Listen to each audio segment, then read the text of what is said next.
Welcome to the Nurture Pod. My name is Iris Sullivan-Dare, and I'm here with the beautiful Ginger Edwards. And the Nurture Pod is a place where we are exploring that liminal space between what is Mm, and what is possible. And sometimes it feels a little bit like a no man's land, mm. like, and sometimes it feels really thin. And sometimes the gap between what is and what could be possible seems really vast. And sometimes it feels like it's all happening at the same time. Yes. And So thus that's we begin. thus we begin.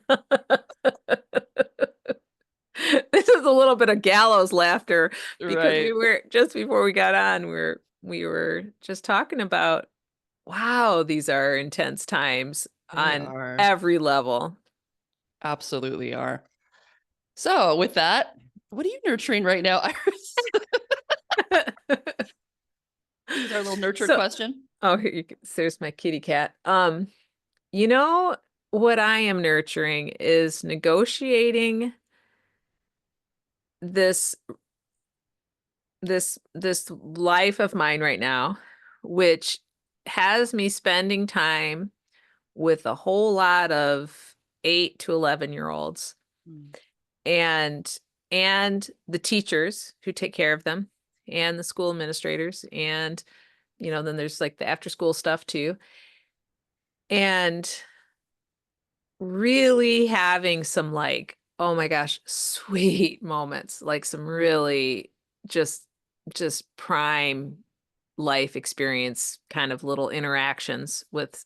And on the other side, witnessing this some really tough bullying, mean girl, like and this and the thing I was saying, like, but anyway, so it's like all there, right? And then like seeing, like, I'm coming in like magical art fairy lady, like Mary Poppins, and then I pop back like out. So you it's do. so it's sort of like, like being the grandparent or something. Give me that baby. Oh, he's crying. Goodbye. Mhm. And so it's just really politically, I've been at the schools long enough now that there's starting to be a little bit of um like I'm it's like my job is I'm just like neutral, like I'm Switzerland here. I'm just coming in. Right. I'm it's all about the kids, and then I'm out, like I don't want to have anything to do with any of that. But yeah, anyway, so there's all that like messiness. Hmm. But the thing that I've been really thinking about in, like, in terms of nurture culture, is that I believe what I'm observing. Keep in mind, my kids didn't do school, so um, and Right. it's a long time since I've been in a school before this work. And the thing that's really noticing is that the gestalt of boys who are in third grade and girls who are in third grade, and then the gestalt of them in fourth grade and the gestalt of them in fifth grade, there's definitely a bell curve of, how they're interacting. And I think what I'm observing is that the boys are still really, really sweet, Mm, and the girls are really sweet. And then what happens is that the girls are getting hit with the pre-puberty stuff, and they're getting taller, and they're getting really cliquish, and they're getting kind of mean. mm, And their brains, I think, must also be they're like their little head of the mm. boys. And I think that part of what that I think that that is connected to misogyny. Not like those girls are terrible, right? Like, because they're just, Mm. but that the boys feeling kind of like um having like the girls trying out being kind of mean, which they're doing in fifth grade, and being kind of mean to some of those boys and making them feel shame and making them feel yucky. not because the boys are doing terrible things even, right? I I think that that is kind of like that sense of feeling instead of like just kind of being equal, like they kind of are in third grade. It's like boys, girls, whatever, you know. Mhm. I think I don't know. Anyway, I'm just like really thinking about we need a new version of what feminism is Mm. because I think that we're the trajectory we're in there was some important things that got missed because otherwise we never would have had to revisit v. Wade. We would have the Equal Rights Amendment. If we had addressed what would the underlying stuff Mhm. effectively, Mhm. I think we like back to that brain stuff, the Martha Beck stuff.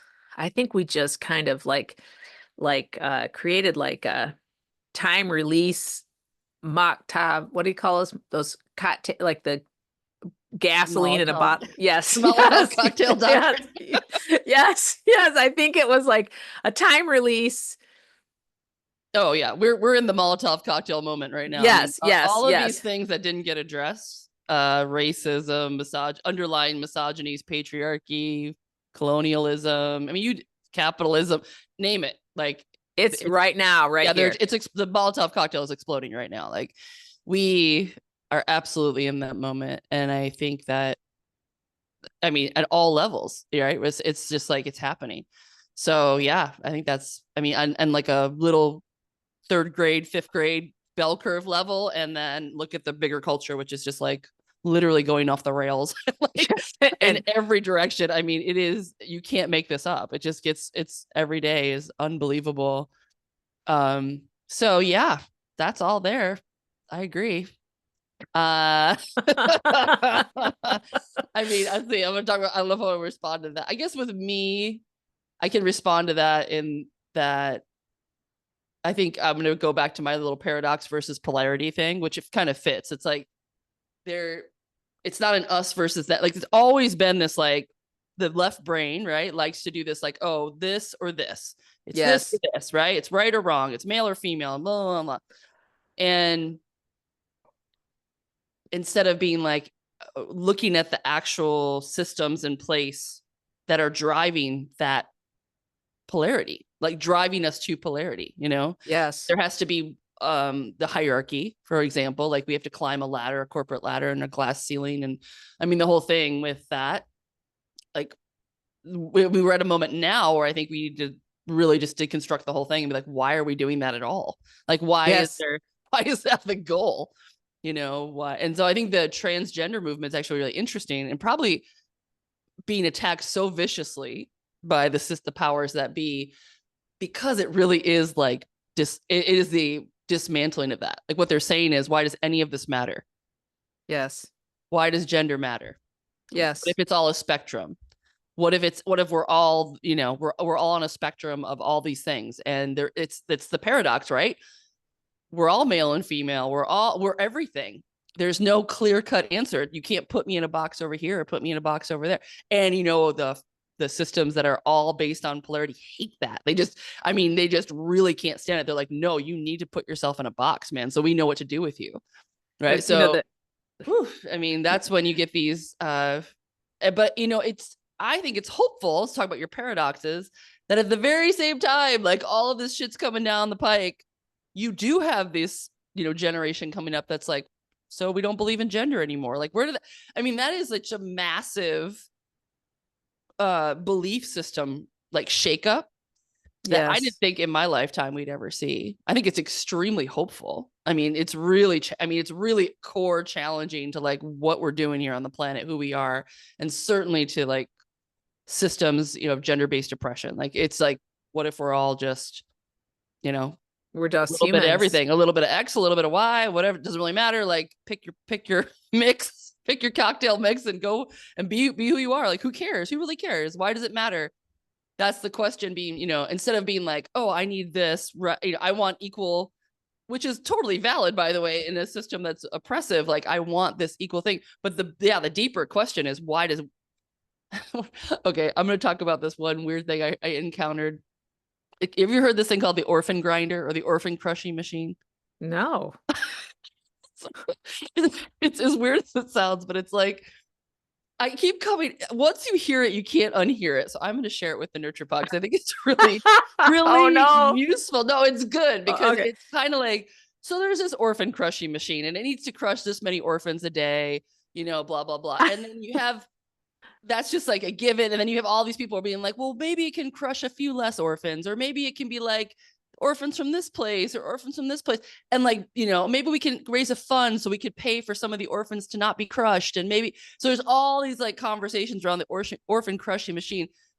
And why is there an orphan crushing machine, right? Like that's the ultimate question is like, why the hell does that even exist? Why are we negotiating why are we about negotiating anything about this? Like, look at the machine. Like, why do we have that?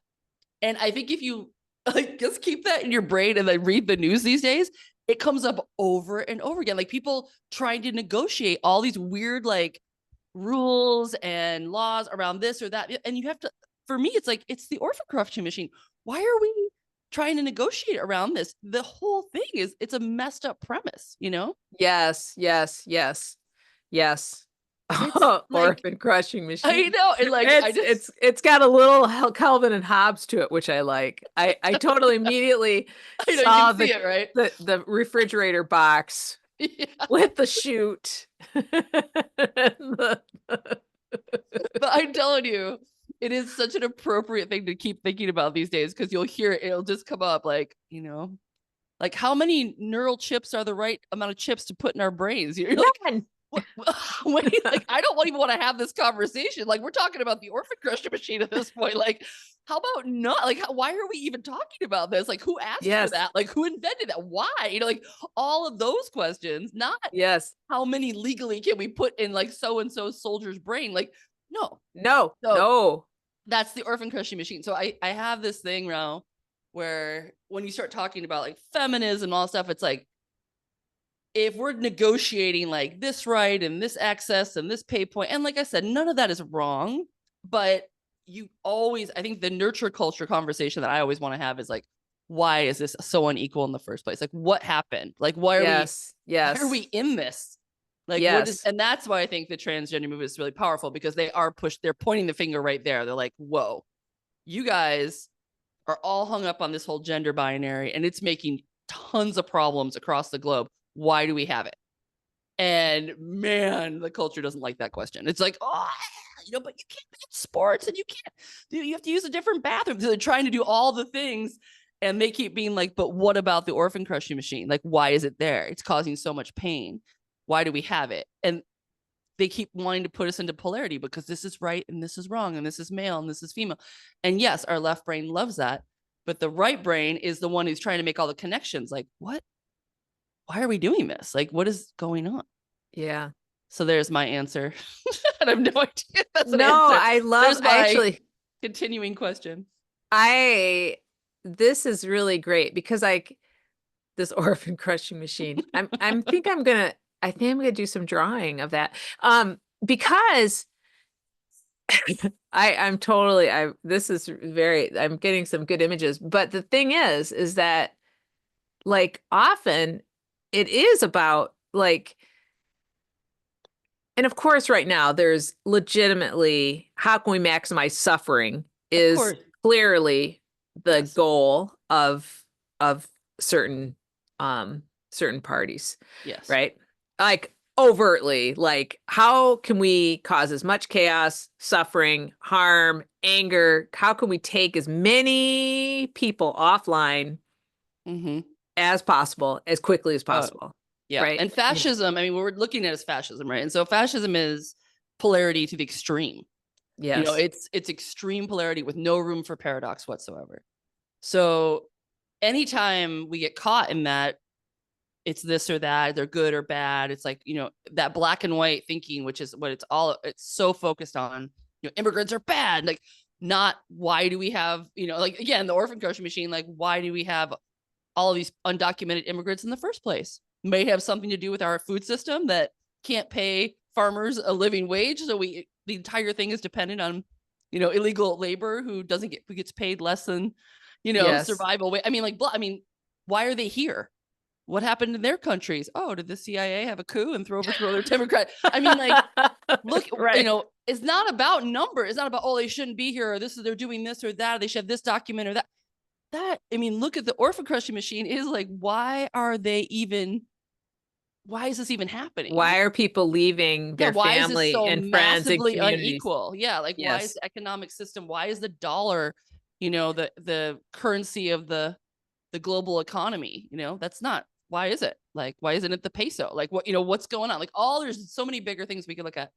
That's not what this podcast is about. But yes, I mean, I think I just keep coming back to the paradox of all of it. Like, like people being furious about immigration in a country that was like founded by immigrants and written about and for people who are immigrating here. Like, the paradoxes are so insane right now that it is like, there's no other word for it. It's insanity. Like, it's just, they're not making any sense. I don't think they're supposed to. They only make sense if you get in a camp and you're like, I'm going to believe the opposite of everything that camp believes. Kind of like, that's like where, That's the when you talk about like negotiating, when you talk about collaboration, yeah, when you're collaborating and in good faith, then people are negotiating around their interests. How can we maximize getting the interests of everybody involved met? Like, right. you're legit trying to problem solve. How do we make sure that the people downstream also have water, Yeah. like, and how do we get enough water here? Like, you're legit trying to Mm-hmm. negotiate in good faith. The opposite of that is not the opposite of that. That's like right up there with the binary. But Mm-hmm. the other end, the other end of the continuum Mm-hmm. can be seen as position based Yeah. negotiating, where which is totally leads directly to the orphan machine, because it's like you don't really care about their interests. You only care about your own position. And even when someone can say, hey, if we do it this way, everybody's needs can get met, it's not even appealing, because No, it's that because we're there's bought no. into the fact that the orphan machine needs orphans to run on. Like, the orphan machine is not in question. Like, we need to feed the, I mean, that's going to happen. Like, the machine is there. We need to put orphans in it. Do you know what I mean? Like, so they're arguing about like the numbers, and like, it really is the incentive. It's like both sides in a polarity have to back up and be like, whoa, whoa, whoa. Like, Whoa, whoa, whoa. why does this exist? Like, why are we feeding this machine? I've been in times of trouble, I often end up watching Canadian news. Okay, um soothing. Soothing. Like during COVID, I was just like, I don't want to see any of this American news. I just feel like I don't believe half the shit they say. So Mm-hmm.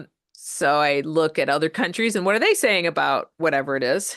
And so it's been interesting looking at the government officials in Canada and their response to this unprovoked stupidity, and the amazing president of Mexico, Yeah, she's cool. and what she's been saying. And it's like their rhetoric is, like the Canadians are like, we're Canadians, we're going to take care of each other, we're not going to be pushed around. Mm-hmm. And they're like, we don't have any problem with the American people. We are putting this solely on, this is who Mm-hmm. we're blaming for this. Yeah. Like, we're friends. We want to keep being friends. We would like to be having a different conversation. We do not Exactly. accept the orphan machine. Right. Yeah, it's true. That's Yep. totally what they're saying. Yep. And it's like they're like calling directly. It's sort of like, like um Romero, the Archbishop of El Salvador, that was like Mm-hmm. murdered during mass. Mm-hmm. Like, that all went down immediately after him going on national radio and saying to the soldiers, what you're doing is wrong. Mm-hmm. And you answer to God. I mean, from his perspective, you answer to God. Mm-hmm. So if what they're asking you to do is wrong, you need to not do it. Yeah. And so then of course, they executed him within Yeah, like they don't very like when the short. church starts to say that. No, no. So They like when the church waves an American flag and is like, yeah, kill all the yay, good infidels, job. Yeah. Yeah. And so like I just feel like that's like sometimes like having an like another angle can shock you out of being like, wait a minute. So like to have like an articulate person from another country say, yo, dudes, you know, Yeah. like check the crazy here. Yeah. Yeah, totally. I mean, absolutely. And just in my own weird mini version of this, you gave your own. So I'm going to bring this to like a really personal, weird little anecdote. I was walking my dog on the beach the other night with my friend Za. Shout out Za. She knows she's a listener. Uh, and my dog, she's a border collie, so she goes running down the beach like it's her huge, English field, and so she's like hundreds of yards ahead of me, and it's usually not a problem. It was like pretty empty out there, nobody around, and I saw her playing with this dog in the distance, and I'm like, whatever, I'm walking in that direction, I'll get up to her. And I get up there, and usually it's like no problem. I clap my hands, she comes running over, like big deal. And this guy, like he's like, is this your dog? And I was like, yeah. And his dog came running over to me, and I'm like, oh, cute dog, or just normal beach stuff. And he's like, you're such an asshole, and he flipped me off, and I was like, I was so shocked. I mean, literally, I was like, I was so unexpected that I was like, what the hell just happened? And then strangely, this weird instinct just took over me, and I just started walking straight towards him. Like, I was like, instead of being like, oh, whatever, and turning around and walking away, I just like beeline towards him. And I wasn't even mad. I was like shocked and like kind of curious. So I'm going to claim this as like a nurture culture victory moment. But I just like, I walked up to him and I was like, whoa, what? Why are you so angry? Like, I really didn't get it. And he's like, Yeah. I'm trying to throw this ball for my dog, and your dog's over here harassing my dog. And I'm like, oh, she's herding. This is like, she's a herder dog. That's what she does. She'll chase your dog chasing the ball. Like he's like, that's not herding, it's harassment. And like just screaming at me, like really angry.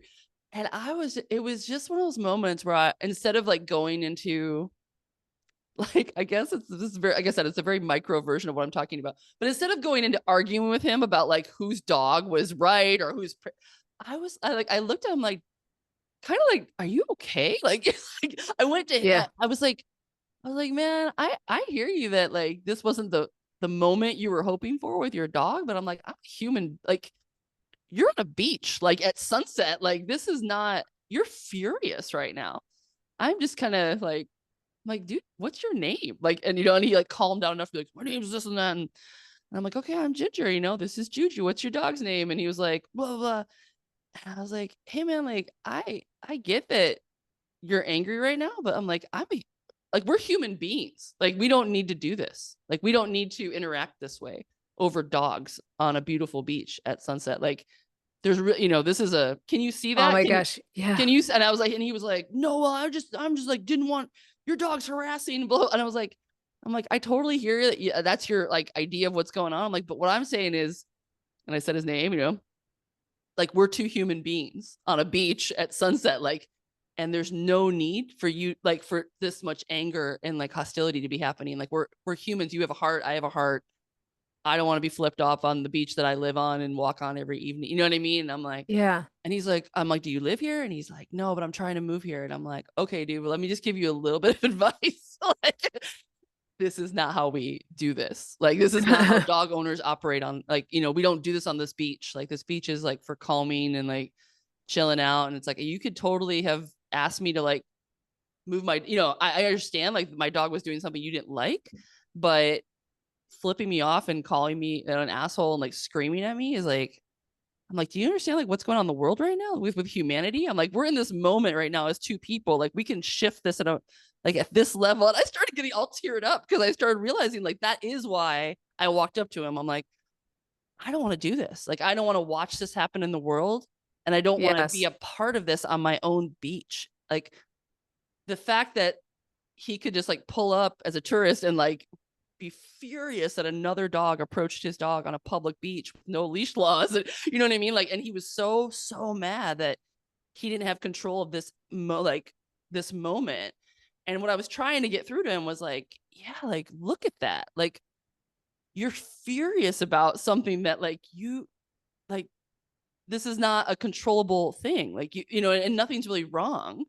Like, and you just met somebody who lives here, and I'm just trying to, you know, like meet you as a human being. Like, if you're going to live here or you want to live here, like, this is not how we vibe. Like, this is not what we do here. And he was, and it was definitely like coming. He's like, yeah, I'm sorry. You're right. You know, and he came down. But by that time, I was like all teary and crying because I was like having my own emotional epiphany about why this was Yes. a big deal for me. And he was like, oh, you know, I don't mean to make you cry. And I'm like, you're not making me cry. It's just like the whole energy of why we do this as human beings, like why Why we would we claim do that? territory and we get so furious. You know, I'm just like, it's like, and I explained this all to him. It was just for me. But like, and then as I walked away, I was like, okay, cool. And as I walked away with my dog, I was crying because then it was like all emotional. I couldn't, you know, when it starts, you just can't stop. Yeah. And in the past, I would have been mad at myself for crying in front of a dude who was yelling at me, because that shows that I'm weak, right? Like that shows that Yeah. I got emotional. And instead I had like this little nurture epiphany of like, I'm so proud of myself for crying, because Yes. I I felt like my truth. Like I felt under the anger of being attacked, like why actually this was making me so sad, that it was because this is like a microcosm of how humans can't relate to each other, and how we have Yes. extreme white privilege of like thinking that we have, you know, the right to control everything, and everybody's there for our experience. And you know, and I have my own version of that too. I'm sure we all walk around with that. And he was, you know, having his moment. But I was really proud that I reached out to him. I learned his name. I de-escalated it. And actually I never yelled or raised my voice or anything. I was just really calm, and then got kind of emotional through my own process. And it wasn't even about him, you know, it was about me. And it was really cool. But talk about a paradox, because like it was, and then also realized I needed to cry because I've been doing a lot of intense things, like, you know, clearing out my whole property, and like, oh, there's just so much emotional stuff, and I haven't really been crying. And like he triggered a whole like Oh, cry session, which I yes. needed, and it was in there, and I just was like, oh, you know, it felt good to cry. It felt good to have that release. My friend Zaz like standing back, like watching this whole interaction. She's like, I had your back. I was in there for you if you needed it. You know, I'm like, oh man, I wasn't afraid of him at all. It wasn't even about that. It was like I was having this whole other moment of trying to reach out to his humanity. And it did, I think it worked, at least to the point where, you know, you know, it was just kind of like, this isn't about the dogs. This is about you and me, and like being human to each other. Like, it's just a moment, you know, you have a choice right now. Is this your Yes. choice? You want to choose to be like this? And when I gave him like that option, he was like, no, like I'm sorry, I don't want to be like this. And I was like, okay, cool. But I don't know. That's my little nurture. Oh my God, that's like kind of astounding actually. Because it's I also had a conflict this week, Okay. which I don't want to go into because it has to do with my work. Yeah. Um, but I was like, I do not want this to be about a right wrong. I don't want to play the right wrong. I don't want to play the who's right game. And Mm-hmm. so like I'm like, okay, so I like drafted an email and then I sent it to my boss and she helped me craft a different email. Um, that because she's like, you're taking all the responsibility and Mm, and um nothing you did is wrong. mm.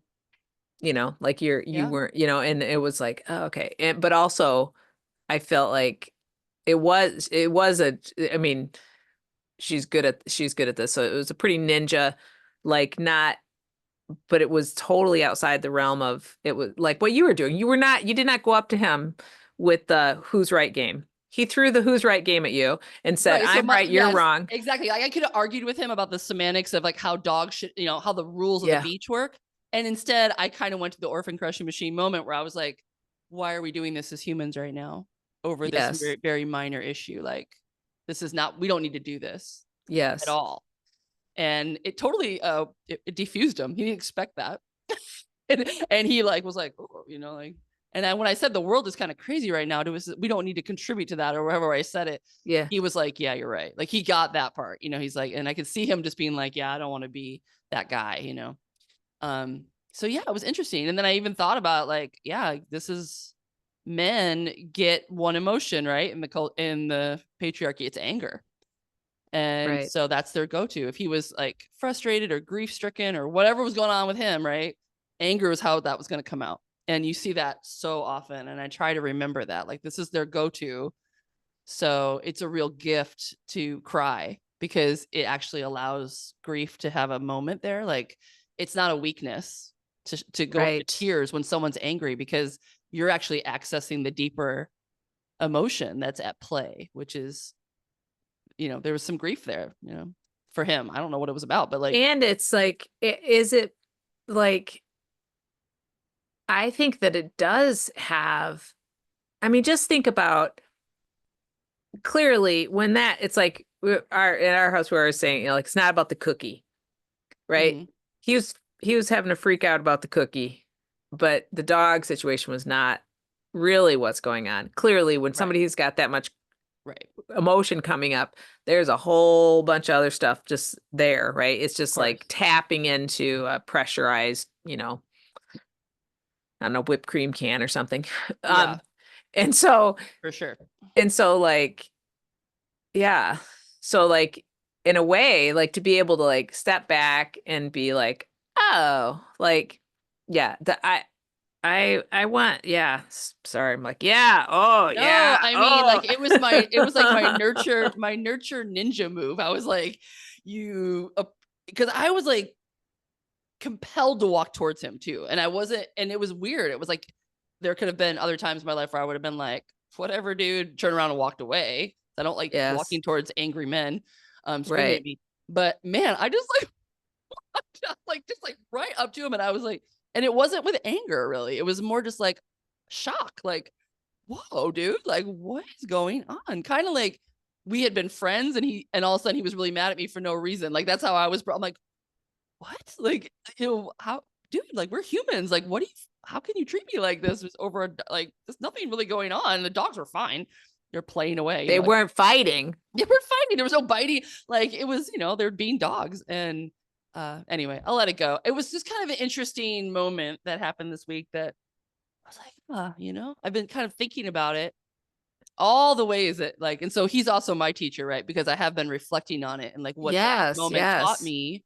And so sometimes you have to think that people who go off are really just like, in the unified field theory that we talked about last time, we're all connected, right? So he's also venting, and then it allowed me to cry, and like, so there's all this like, and then he vented and I reached to his heart, and then he allowed him to be like, whoa. And so we're all interwoven in so many ways. Like, even if it seems like we're in polarity, the paradox is there we were actually being humans at the same time, like, healing each other in weird, not obvious way, but yeah, You it's, know, I the think, the Graceland album. That's like walking mm, down the same street on the very same day. Like, mm-hmm, mm-hmm, like, yeah, yeah, yeah, it is because it's the thing that I'm constantly like riffing within my head is how humans are kind of humans. And we have this story that young humans are radically different than adult humans, mm, but we're not. We're kind of just like we are mm-hmm, in first grade, eighth grade, 10th grade. All of those us are still in us. yeah, And sometimes they show up, like that was kind of like I would say that was like a fit. mm-hmm, oh yeah. He was having a fit. If it was a Mm-hmm. kid, you'd be like, whoa, dude, you're having a Well, that's fit. actually what my approach was like, whoa, yeah. It's And like, whew. I'm super big into like internal family systems, right? So the idea of, maybe we've talked about this on the podcast before, but that we have this whole family living inside of us, all these different parts. So yeah, it's really helpful to be like, a part of him was super angry that he didn't have control of that situation. And interestingly enough, my border collie tends to have a control issue herself, right? That's where she's been bred by humans to control the situation, like for thousands or hundreds of years or whatever. Like, a border collie is a control freak. And so she was trying to control his dog that was catching the ball, and he couldn't control her. Like, you know what I mean? So like, the control dog was triggering his control, Yes, yes. because that's what he was really mad about, is that he couldn't he couldn't control it. Like he couldn't make her The leave, and dogs were having their own zone. yeah, and he wasn't having his own like experience that he thought in his head he was going to have. So it was like he didn't have control, and it enraged him. And a part of him, not all of him, like, and that's why it was Right. good. Like the de-escalation was reaching out to a different part of him. And I was saying, like, there's a part of you in there. We're both human. Like, we don't talk to each other like this over, beach stuff. Like, this is like, nobody, no. And he got that. But like, I had to like speak to a different part of him. If I had argued with the enraged part of him, it would have been straight polarity. Like, we would have had like, no, this is how it is. No, this is how it is. No, this is, we could have gone that. And that's what's happening in Yeah. the culture over and over and Yes. over and over. Yes. And maybe some people are more like justified. You know what I mean? Like, I'm not saying that everything's equal. Like, we're all just, polarity, and there's no like actual facts or, legitimacy to because there is. But I'm just saying that there are parts I like talking about the individual level, interpersonal level. Yeah, there's like we have these parts of us, and I think the ninja move for the nurture culture nation, which we are like stumbling our way towards, is to switch parts if you can. Yes. If you can, like, if the angry parts there of hit like of another person doing their thing, like switch to a different part and see if you can't. Because if you counter that part, you're in polarity. If you switch it up and just do a ninja move, and you're like, oh, but what about this? I'm just talking about something completely different now. Then they're like it discombobulates the conflict. So then the paradox is that But you so guys can you, be like still upset. Neither one of us agreed or anything. Like, we didn't come to an agreement like about what it's dogs not, should do or not do. We just bypassed the whole thing and started talking about humanity and do we want to have this fight right now and or this enjoy our is, sunset? and this is exactly what you have been practicing. You've been doing reps for Mm, that skill. yes, that's what I mean. Like, I was proud of it because even though I cried and it was kind of it wasn't perfect, right? I didn't like I wasn't the coach supreme there, but like it was a confrontational, thank you, confrontational moment where you don't have time to think and you're just kind of your instinct takes over, and that's what came out, and I was like, hey, that's pretty good. Yeah. That was a No. pretty good Yeah. ninja move. Like, that was my Yeah. reflex. Yeah. Totally. Good. I was proud of that reflex. I was like, that was actually pretty badass, even though I'm all walking down the beach crying afterwards. But I knew I was crying. You know what I mean? I'm like, he didn't shake. It wasn't like, oh my God, I'm crying because I'm so upset about him. It was more like, oh man, it was just like a release that I needed. It was like, I just need to cry about everything and about how many angry men are out there screaming in the world. I mean, he was just like, the perfect trigger to be like crying about all of that. Yeah. Because Yeah. there's so Yeah. much of it Totally. right now. And I'm just like, can't do anything about them because I don't know them. But like in this one moment, I can actually do something. And it felt very like emotional for me, like powerful. So I've been thinking about like, so you said, it was like, you just like, your body is like, we're going, that's where we're headed. Yeah, We're going right up to him. I did. And, and so like, cause I've been really thinking about like this whole, like, cause so my little incident happened on Friday. I talked to my boss and got like a whole bunch of support and was really able to pretty much let it aside because I was like, okay, I've turned it over. And then on Monday morning, I started having, which is today, I had all this anxiety come up, and I was like observing it in my body. But anyway, so cut to the chase, back to like body wisdom. Mm-hmm. And I just feel like, weren't you saying like that the right side of our brain is able to kind of hear communications from the body Yeah. in a more it's got the body Google Translate or whatever, Yeah. you Yep. know? And so Mm-hmm. like, yeah, just like recognizing and thinking about my life, my earlier life, and how, because the dominant culture is like telling us like, just keep being a cog, just keep working, that like we don't listen to the messages from the body. And so like, but if you do listen to the message, and which anyway, I guess let me cut to the chase. This whole weekend, I've been really been like, wow, that was like kind of a big, big person being mad at me. And then like realizing it's like, maybe, maybe it's not about the right and wrong. Maybe Right. like maybe I'm not going to engage with it in that way. And then realizing, oh, this is like bringing up a bunch of stuff for my body. And it's like, what does it look like to like take care, and like instead of saying Yeah. you don't have to feel that way, it's totally fine, or like try to Yes. gaslight myself out of like my Yes. body having like these physical responses too Yes. clearly, Mm-hmm. because like that was like talking about the highs, the lows.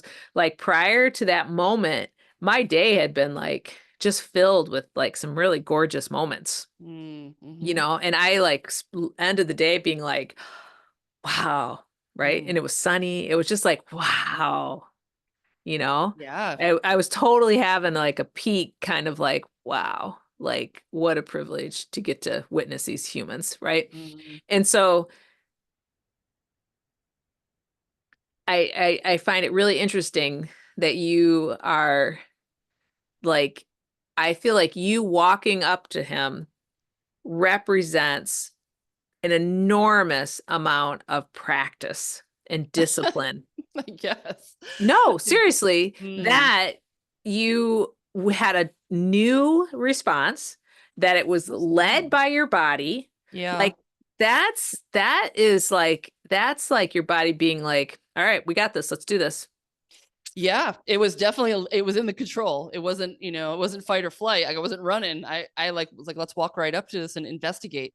Curiosity was there. Like I think curiosity is a really good emotion to have and practice, like being curious and also compassionate. Like, I was actually feeling compassion for him being so upset. Strangely, I didn't feel bad because I didn't do anything wrong. You know what I mean? Like I wasn't like, oh, I did something wrong and I felt like I defend it. I was like, oh, what's going on with you, bud? Like it was so out of the pocket for that environment that I was like, yeah, it was like approaching a screaming child in a way. It was like, whoa, whoa, whoa, what's up? But what I love what you said right there was the self-talk, because that's also just as important. Like afterwards, not to be like, oh, I shouldn't have cried. I shouldn't have let him, see me cry. I should have blah, blah, blah, blah. I was like, wow, you cried like in front of this guy who was yelling at you. Like that's so vulnerable, but also extremely powerful, and like gave him permission to like break through an emotional barrier. Like I almost felt like I did it for him. Like it really, there's whatever was going on between me and this dude was like, I felt drawn like energetically to do this moment with him. And like I said, I'm not recommending like everybody just go walk up to guys that are yelling at you. I Yeah, probably, yeah, yeah. and listen to your intuition in your body. Like in a certain sense, I probably would have been walking away, but this one in particular, for some reason it pulled me in. And I think it was to teach me this lesson. Yeah. Just to let, see, maybe just to show me that, yeah, I've made some growth or some changes have Yes. integrated at a deeper level that you're not aware of until you're in a conflict. And then you're like, let's see how I respond when I'm not really, don't have time to think about it. Now it's just my instinct is kicking in. And that instinct looked different. It looked way more nurturing, nurture ninja, which I love that term, than previous. Cause defense and polarity and yeah, flip the guy right back off. That would have been a go-to in the past for sure. Right, right. And how dare you, tourists, come to my beach and tell me how to do, blah, blah, blah, like all that language of, being a local versus somebody, blah, blah. And I even said, do you live here? And he was like, no, I'm trying to move here. He said that very sheepishly, and I was like, well, let me give you some advice. This isn't the vibe. And that's what I said. I'm like, this isn't how we do this here. And he was like, oh, okay. It was interesting. It was just whole interesting. Anyway, don't mean to harp on it, but I No, think that the yeah, self-talk afterwards, like you said, about being kind to yourself and the compassionate, and having it all be like super good and super hard at the same time. Like there's just, yeah, that word paradox just keeps coming back over and over again. Like if we can ever in those polarity situations, like shift to paradox, we're in the right brain, because the right brain can see that it can be really, really beautiful and really hard at the same time. And matter of fact, sometimes those things need to be like right next to each other in order for it to be a thing. Like if it's too safe, too comfortable, like maybe the incredible beauty doesn't come through, the healing, the change doesn't actually happen, So Right. sometimes these really incredibly challenging, awful things also like drive this deeper healing that needs to come through. Like we were just at the top of the hour talking about this country and like how, what we're going through on a national level. And I've been interested in like the whole idea that, oh, individual wellness, like this whole, if you guys haven't read the book Doppelganger by Naomi Klein, it's excellent. And I'm listening to it on tape as I walk around and do my stuff around here. But it's a deep dive into like how we got to this moment, basically. And I'm not going to like break it all down here, but there is this one part where she actually goes into like the wellness movement, and I have a wellness center. So I was like, oh, how interesting. And all of a sudden I really started to like get it. Like if you can't control the world, like controlling your body is like, it feels like something you can do. Like, well, I can work out this much time, I can, if there's like a kind of this obsessive cult of fitness and wellness and perfection and body in this culture, it's very strong. And she was talking about it because those are like the same intersections that happened over the vaccines, that group of people intersected like with the right wing, with it, which before they were all could have been considered, like yogis and wellness people and blah, blah, blah. And then they got kind of radicalized when their yoga studios and everything got shut down and they couldn't, make the living that they were used to doing. They were pretty hard hit. Like that industry was hard hit. Gyms and everything all got closed down. And also this idea of like, no, like this is the one thing we can control is our physical, and the judgment that they have on people who don't do that. Like, they got there was a lot of judgment on like, well, if you're fat, just then you don't deserve to live. There was some really harsh like rhetoric coming out of that community during COVID. Like I shouldn't have to have a mask on or wear, get a vaccine. If you don't take care of yourself, then that's your, and it was like, whoa, the individual wellness thing was starting to get pretty, it's not about community wellness at that point. It was like really about individual. And I feel like where I'm going with this is, and like, we've been so focused on individual development, and I'm interested now if we want to take it to the next level. So I think when you talk about old school feminism too, I'll loop that back in. That was a lot of individual stuff too. Like I want my ability to like do this and and all that's great. Like women do deserve all equal rights, but the bigger piece about lifting everybody up with us, not just white women who wanted access to the corporate halls of power, the keys to the, the corner office or whatever. The structural conversation about like, we all have to, this whole system is messed up and we all have to rise together. And so something that was said was something about like structural compassion. And I heard that term and I was like, oh, that's a nurture culture term. I like structural compassion, because there's individual compassion you can have for like a person you're having an interaction with. But structural compassion is like the structures built on that there wouldn't be the orphan crushing machine. Like, like the structures that you create structures that have compassion at its base. Like these things wouldn't exist if we had structural compassion. Well, and so like the orphan crushing machine of like every man is an island or whatever, everyone is like just a like take that the okay, so this is, I was thinking about how hardwired we are for community and for being connected with each other, and how when I nursed my guys until they were toddlers, so like they were fully able to run around and do the stuff, right? And like Joe used to call it a little shot of courage. Like you'd go to, whatever, a play date with other mamas and kids, and like something would happen that would startle them, or like they would get a little like, it wouldn't even have to be something super upsetting, but they make beeline back to you and they just want to nurse for like 10 seconds. And then they swagger off like little cowboys. And it was so funny. Like their whole body language would change and they're like, yeah, I got this now.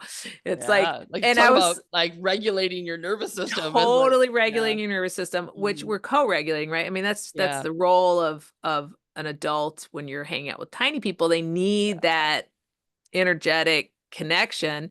But the thing is not just toddlers need it. We all need it. So yeah, that yeah, dude was dysregulated in that moment and you're like, yeah, whoa, like I'm coming out with this different energy. And I mhm, think that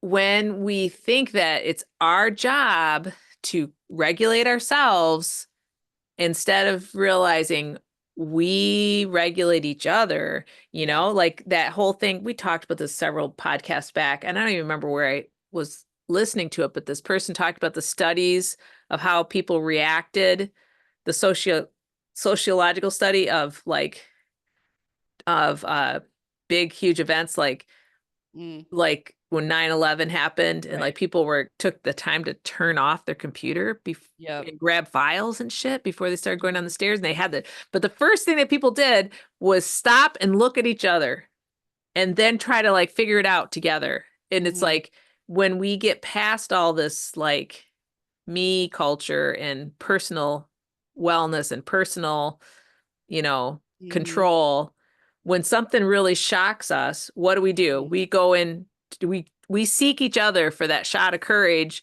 to like mhm, do whatever it is that we need to do. that's interesting.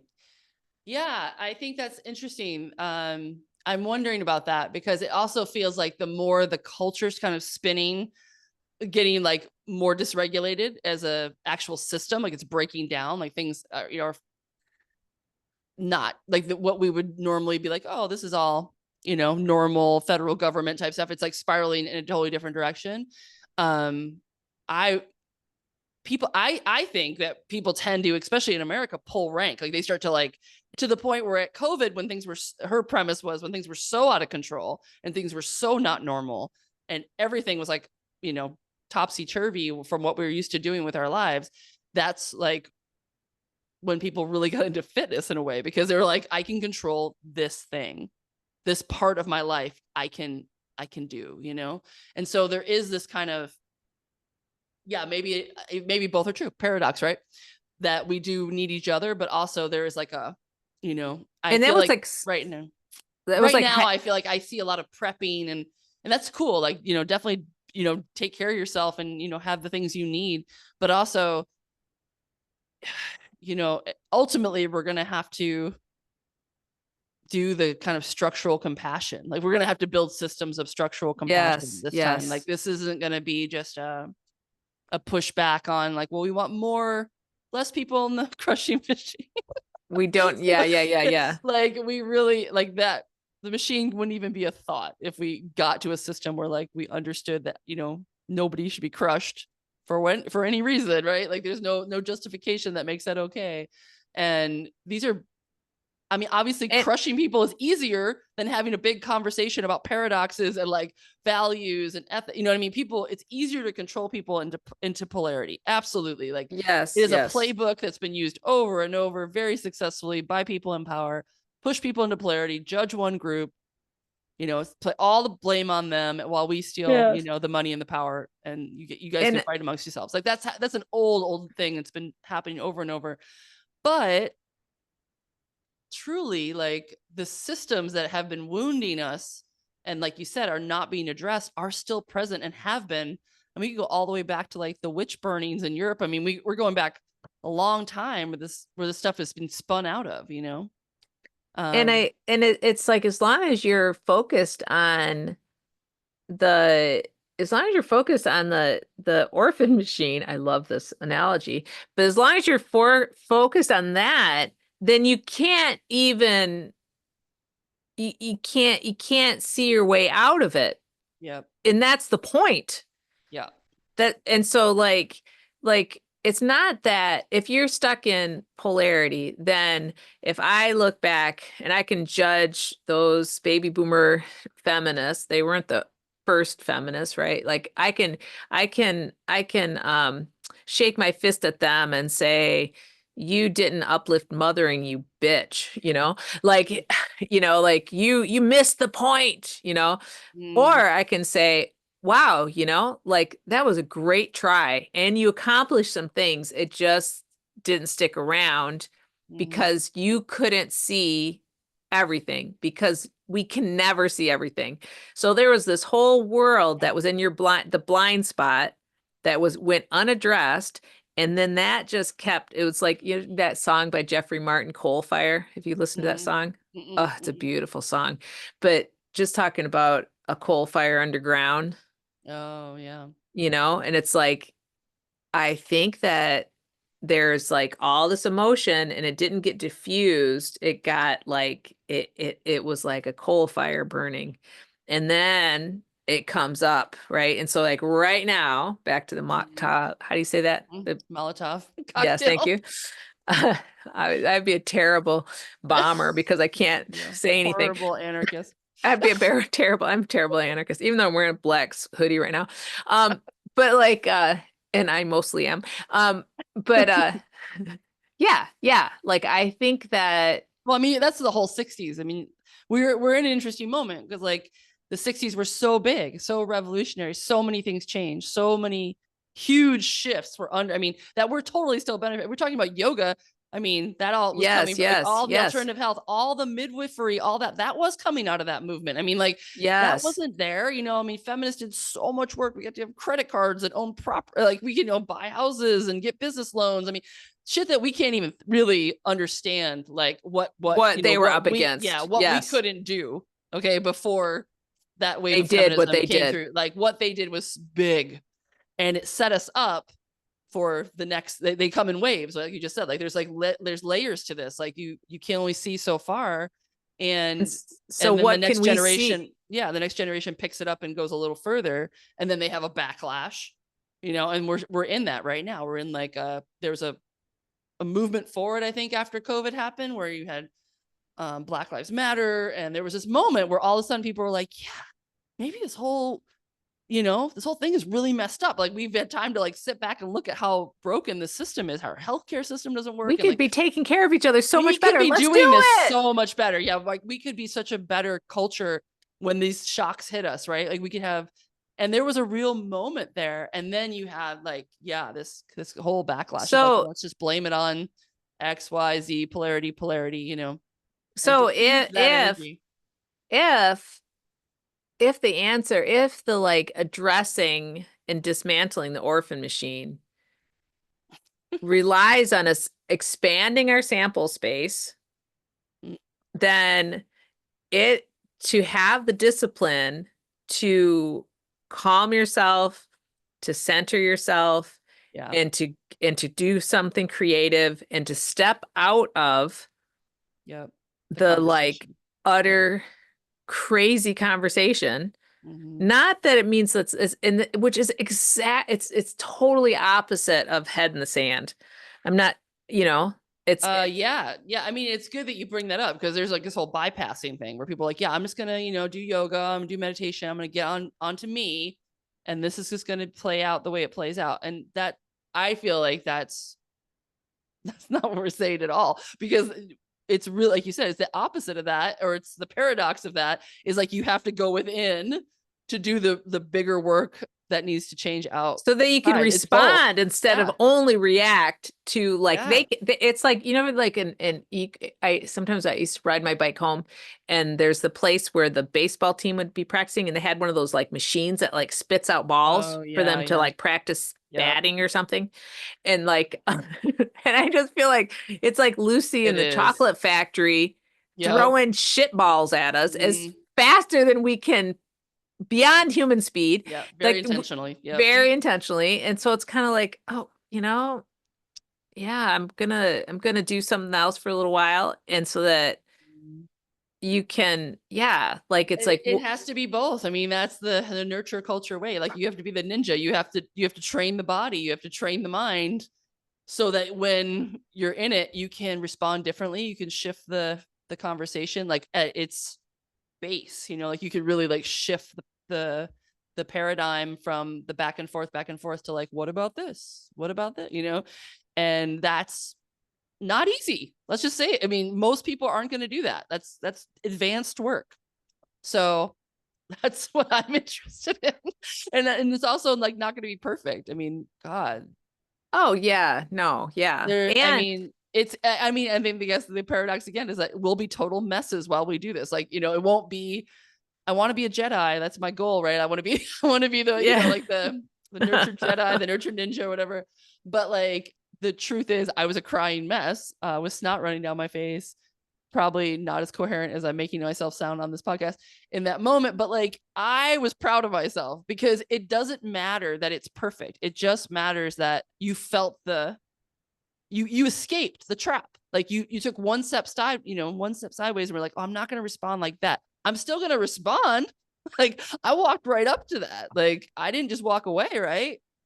No, I responded. So that it's a really interesting moment. I think if you take these little micro versions of it and then you expand that out into like, what should we be doing as people on the planet, as we have this crazy convergence of forces that we're in the maelstrom of things of change.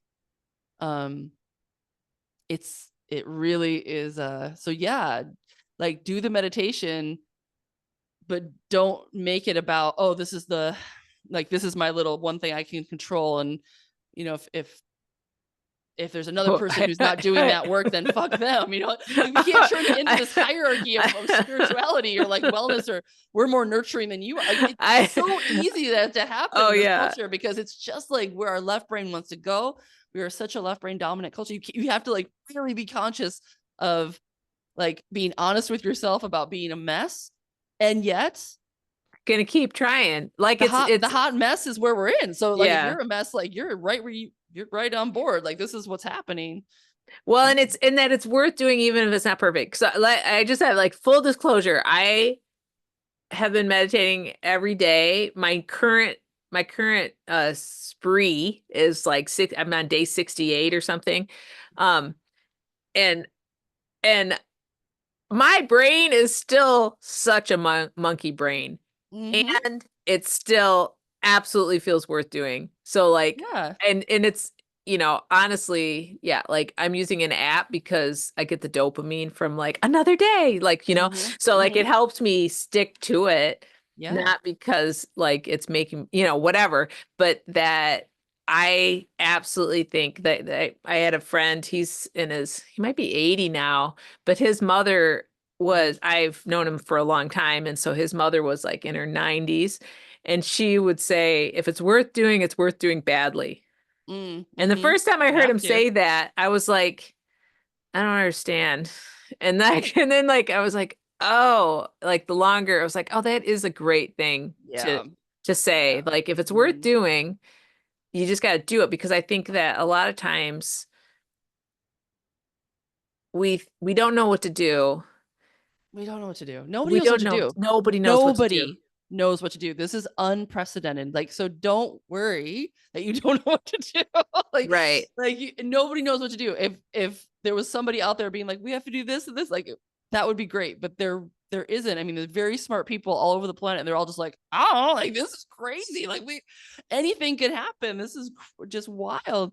And I think that, yeah, if it's worth doing, it's worth doing badly is beautiful, because actually the real juice is in it's that beginner's mind, not knowing, not having the perfection, not knowing where you're doing, and not knowing where it's going. That's like actually the most creative, interesting, challenging, expansive part. And there's this whole thing, called emergent strategies or emergent, um, probabilities or whatever. And it's kind of like the idea is that if we all just kind of keep going and with the same vibration of like what we want, and we all just do our messy version of it and just keep going, something will emerge from that none of us as individuals can see. Like it's an emergent strategy. Like we all take the same kind of principle of structural compassion or whatever we're working on, nurture culture, and we just start doing our thing internally and externally as much as we can, and being really honest with ourselves and have a good sense of humor and a lot of compassion.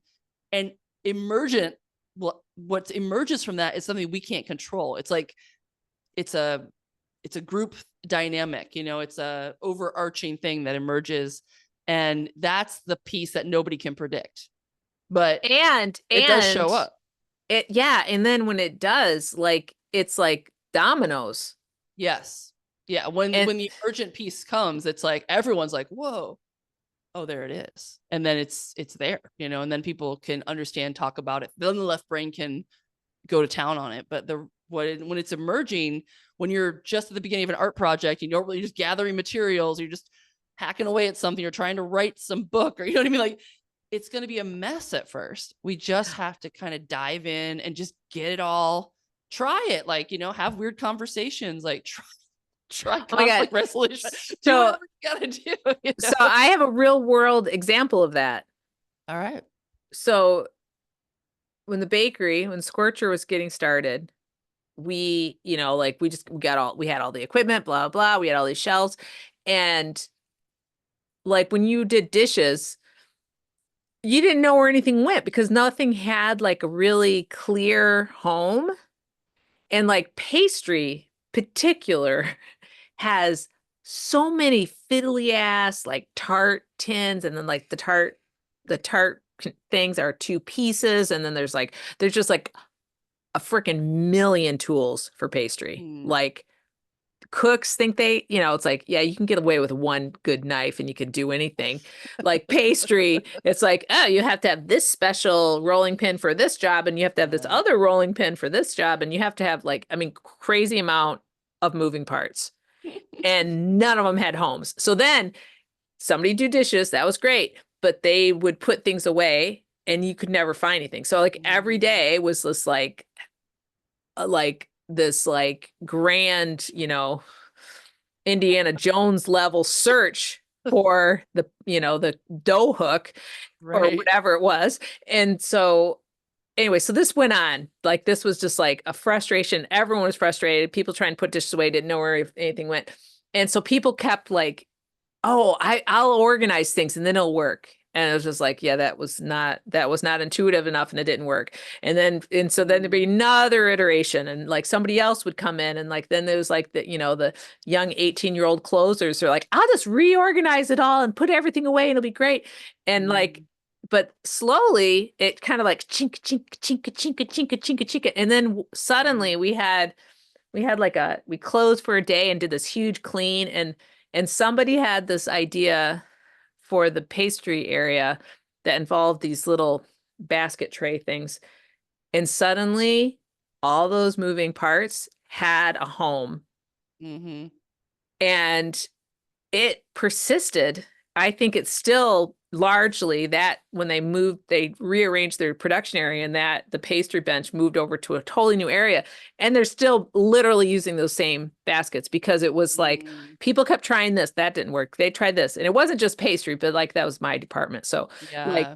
and so that, and it wasn't me that did it. It was the Yeah. Gestalt that did It it. was. It was everybody's brain. And then finally, through the It just went, iterations, it got to something where everybody was like, ah, there it is. That's what worked. and then Have you like ever new people. seen, oh, sorry. Yeah. No, no, just like new people would come in. It was just like, this is how it goes. This is where the stuff Yeah. goes. And like it, Yeah.